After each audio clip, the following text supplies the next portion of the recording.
فإذا بدأ يقول أشهد أن محمدا ذكر المحبوب صلى الله عليه وسلم، أحب الخلق إلى قلبك، أعظم المحبوبين من خلق الله كلهم. عندما تسمع اسم محمد ماذا يفعل بقلبك هذا الاسم؟ ماذا يفعل بقلبك هذا الاسم؟ ماذا يحرك في قلبك؟ سيدنا بلال عندما انتقل الحبيب صلى الله عليه وسلم إلى الرفيق الأعلى، هذه القصة حسنها غير واحد من الحفاظ، لما انتقل المصطفى إلى الرفيق الأعلى لم يستطع بلال أن يحتمل البقاء في المدينة، لأن كل شيء فيها يذكره بمواقف كانت بينه وبين المصطفى، فارتحل إلى أرض الشام، إلى هذا البلد المقدس المبارك الذي دعا له النبي صلى الله عليه وسلم، إلى دارية قريبة من دمشق، وتزوج هناك. ثم استيقظ ذات يوم وهو يبكي، فسألته زوجته: ما يبكيك؟ قال: رأيت رسول الله البارحة.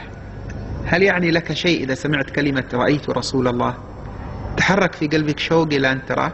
هو قال كما في البخاري ومسلم: من رآني في المنام فقد رآني حقا. لا، ما قالها عبثا، ما قالها إلا ليحرك في قلبك هذا المعنى. رأيت رسول الله البارحة يقول: يا بلال ما هذا الجفاء، أما آن لك أن تزورنا؟ خرج زائرا. في قصة عظيمة منها أنه لما وقف بكى ولم يتمالك نفسه، لقيه سيدنا الصديق رضي الله عنه: يا بلال هل أذنت لنا كما كنت تؤذن لرسول الله؟ فقال: اعذرني يا خليفة رسول الله، والله ما استطعت أن أؤذن بعد وفاته، أي في المدينة. كنت إذا انتهيت من الأذان آتي إلى حجرته وأقول: الصلاة يا رسول الله، والآن كيف أقولها؟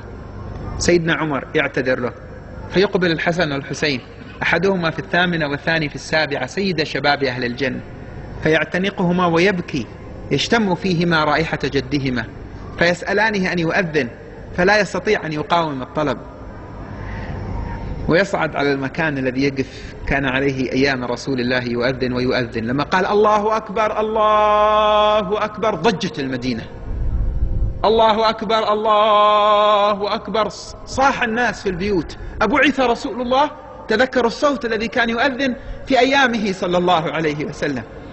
أشهد أن لا إله إلا الله. خرج الرجال من بيوتهم وخرجوا من أسواقهم: أشهد أن لا إله إلا الله. خرجنا العذارى من خدورهن، الرجال والنساء خرجوا إلى طرقات المدينة يضجون: أبعث رسول الله أبعث رسول الله. فلما وصل بلال إلى قوله: أشهد أن محمدا رسول الله، خنقته العبرة وما استطاع أن يكمل أذانه، ونزل من على المكان الذي كان يؤذن منه.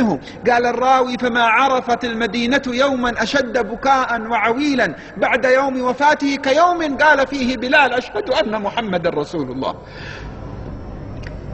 هذه القصة أوردها الله على اللسان الآن في هذا المجلس لنستشعر كلمة أشهد أن محمد رسول الله، الذي لولاه ما عرفت الأذان ولا عرفت الصلاة ولا عرفت لا إله إلا الله، الذي لا يتم إيمانك حتى يكون هو أحب إليك من نفسك، لا يؤمن أحدكم حتى أكون أحب إليه من نفسه التي بين جنبيه، الذي جعل الله حبه سبحانه وتعالى مرتبطا به، ما جعل الله حبه مرتبطا بأحد من خلقه إلا سيدنا محمدا. قل إن كنتم تحبون الله فاتبعوني، والثمرة يحببكم الله. لا يثبت لكم فقط أنكم أحببتم الله، بل ترتقون إلى رتبة الله يحبكم فيها. فإذا سمعت المؤذن 5 مرات في كل يوم يكرر: أشهد أن محمدا رسول الله، تعرف تقول: أشهد أن محمدا رسول الله بعده ترديدا كما هي السنة، بقلب حاضر، بقلب يستشعر الصلة بهذا الجناب الشريف، بهذا الحبيب المحبوب صلى الله عليه وسلم. تعرف تقول: رضيت بالله ربا الذي أرسل إلي محمدا. تعرف تقول: رضيت بالله ربا وبسيدنا محمد نبيا وبالإسلام دينا. فإذا قال المؤذن: حي على الصلاة